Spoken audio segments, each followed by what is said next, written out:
Future me just popping in to say this is going to be a little bit of a lengthy video. I'm sorry, but you know, it's the original story of what happened, what's going on, what we kind of had to go through in the beginning. And if you stay through it all the way, we appreciate you. Promise. Hi. So, if you found us, you probably came from our TikTok. And if that's the case, thank you. But I guess this can be our introduction video. I don't know.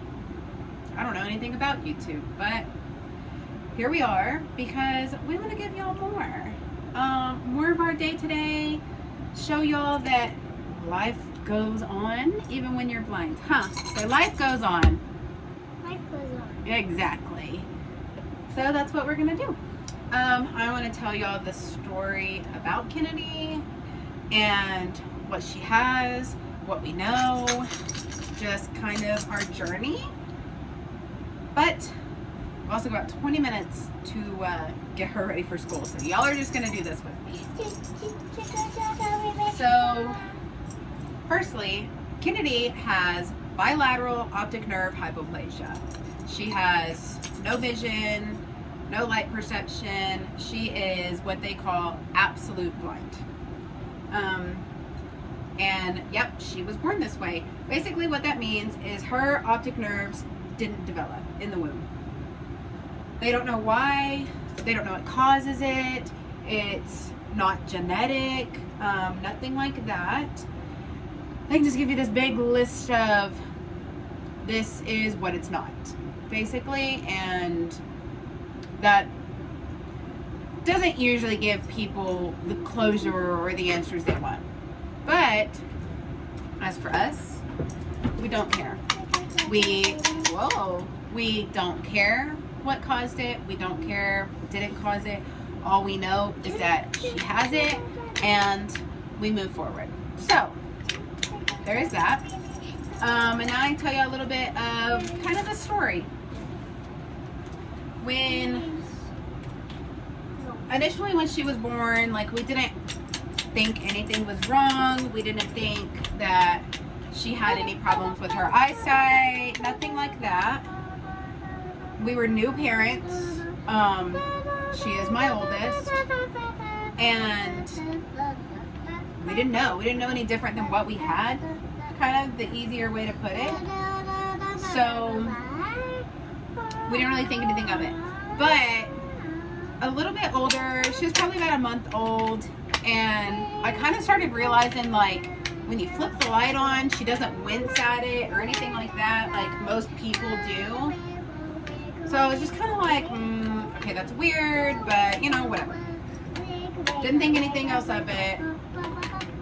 And then I started noticing just more and more stuff, kind of as she was a little bit older.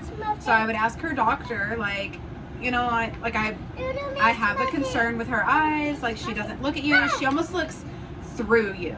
Like, she may happen to look in your direction because that's where the sound is coming from. It's almost like she just sees straight through you. There's no, like, focus. It's like she's just looking into the distance. And they just kind of told me, like, well, they don't get control of their eye muscles until they're like 4 months old. So they would just say, well, at her 4-month checkup, like, we'll check her eyes, we'll look if you still have concerns. And I'm like, okay, well, you know, I don't want to wait until she's 4 months old. Like, if there's something that we need to know, then we need to know. But they just didn't listen. Figure it out. Thank you.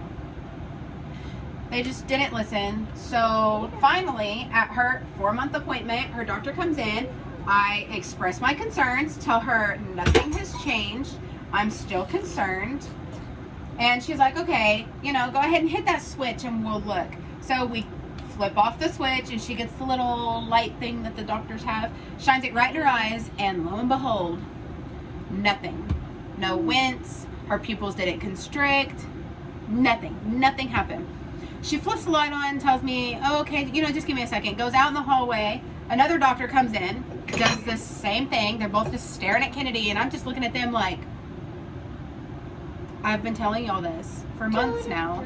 So they go in the hallway and they're talking, which is usually never a good sign, because that usually means that there's something wrong and they're trying to figure out how to tell you, kind of thing. But I had already been preparing myself for the worst, because by 4 months, other people had started to take notice. Like, she loves her uncle. She loves him. Well, he's like her second, third cousin or something like that, but he's uncle. Loves him. And they would watch her for us to go on a date or whatever. And he noticed it. Anyways, sorry. So they would watch her for us to like go on dates and stuff like that. And they even started to take notice, like, hey, I'm not trying, and they have kids. So they just kind of like, hey, I'm not trying to alarm you or like overstep or anything, but I'm worried about her eyes. And I just tell them, like, you know, me too. I've been talking to her doctor about it, and they said that they're going to check it at 4 months, but like, there's nothing that they'll do before then. So once we went in and there was obviously a concern, we all kind of expected some kind of visual impairment. I don't think it ever once crossed my mind that she could not see. Okay, calm down. Use your inside voice. Thank you. Like, I never not once expected her to like not see at all, but I figured there was some kind of visual impairment. So once they checked her eyes and everything, they decided that we needed to go see an ophthalmologist, see what's going on, all that good stuff. So we do. We go about an hour and a half away. We go see this ophthalmologist, and when I tell you, this was the rudest, just worst ophthalmologist I've ever experienced. I mean it. So she looked in her eyes and was like, okay, we're going to dilate her eyes and we're going to look inside them, see what's going on. So me and my dad are like, okay, cool. Because, of course, you know, my dad went with me. So my dad went with me, and they put in the drops that like dilate your eyes really big so that they can put on those weird goggly looking things and like see inside them. And so finally the pupils dilated like really big, and we're sitting there and she looks inside them, and then she turns and looks at my dad and me and goes, oh yeah, she probably can't see at all. And we're like, what? That's how we received the news that my daughter was blind. Oh, she probably can't see at all. So we're both like, what? Like, there's so many questions. She says, okay, well, I'm just going to order an MRI. We need to schedule y'all for that. We'll see you later. Leaves. So me and my dad are still sitting there like, what is going on? Anyways, so she walks out. Me and my dad are like, what is going on? Like, what the heck just happened? So I start asking the nurse questions, and she's like, well, we won't know much more. There's nothing to tell you. We won't know until we get an MRI. And so we're like, but what does she mean she probably can't see? Why did she come to that conclusion? Like, that's what I wanted to know. And we couldn't get any information from anybody. So that was fun. Her MRI was like a month later. So we go an entire month of not knowing what in the world this woman was talking about, why, the extent of anything. Like, we just had so many questions that were unanswered. So MRI day finally comes around. Okay, so basically her MRI finally comes around, and it's me and the grandmas, and we're there, and that was I think it's just this entire hospital that was a mess, because the day of her MRI, it was supposed to be at like 8 a.m. So she couldn't eat, couldn't drink, because of course she was going to have to be sedated. And it comes around, they got her back for her MRI, y'all, at like 4 o'clock in the afternoon. So homegirl hasn't had any food, like, not like she was breastfed at the time, hasn't had anything since midnight the night before, and they didn't get her till 4 o'clock. Like, that's insane. But she did so good. Like, she did great. Let me see. Good job. Okay. Okay. Anyways, sorry. It hit me that it was like 2 minutes for the bus to be here, and I just finished her hair. Oops. It's been a morning. But anyways, so Kennedy did great. She didn't fuss and scream and cry. I think me and both of her grandmas complained more than she did, but that's fine. Anyways, they did the MRI, and I waited a week, and then I called and called and called because they were supposed to call me back so that we could schedule our appointment to get results after they got results. And they just weren't calling me. So I was calling and calling and calling and calling. And then finally, we get an appointment. We go in, and it was not any better than the first time we were there. So she comes in, and she says, yeah, so she probably doesn't see anything. With the way that her eyes react, there's no sign of light perception, and she'll probably never see. And I'm like, okay, before you run out of the room, why? What is going on? What is her diagnosis even? Like, you're just telling me she can't see. Why? Like, I don't get it. So then she tells us about, you're supposed to have like billions of optic nerves, and Kennedy has like hundreds. So her optic nerves didn't develop in the womb. Your nerves go from the back of your eye in crisscross. They make an X right in front of your pituitary gland and then go into the brain. So right where her X is, she is underdeveloped on both sides. So her eyes work perfectly fine. Her nerves they're not developed enough to send the picture to the brain. That's why Kennedy is blind. So, a lot of people are like, oh, I wish I could donate my eyes. We love you to death. But her eyes are perfect. They don't have the technology to like do a nerve transplant or to like imitate the nerves. Almost like a cochlear imitates like the nerves in the ear, something like that. And they say that if they had a cochlear times like a billion, that would be the technology required to mimic the optic nerves. So it's just not out there yet. And I say yet because who knows? It could happen someday.